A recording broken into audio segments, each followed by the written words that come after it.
धवलेश्वर महाप्रभु दीपं यदि परं ब्रह्म दीपं यदि जनार्दनः दीपहरतु मे पाप पूजादि परमस्तु ते। हे महाप्रभु धवलेश्वराय नमो नमः। संसार सुखी रखंतु। आज शुभ रविवार रे समस्त श्रद्धालु भक्त मानक आश्रीपद करंतु। समस्त श्रद्धालु भक्त मानकर मनस्कामना पूर्ण करंतु। समस्त श्रद्धालु भक्त मानकर कर्म क्षेत्र उन्नति करंतु। ग्रहरिष्ट मान खंडन करंतु।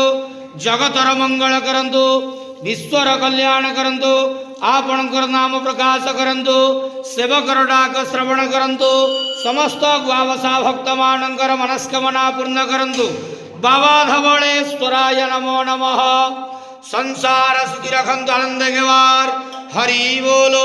आज शुभ रविवार रे समस्त श्रद्धालु भक्त मानक आश्रीपद करंतु आनंद गेवार।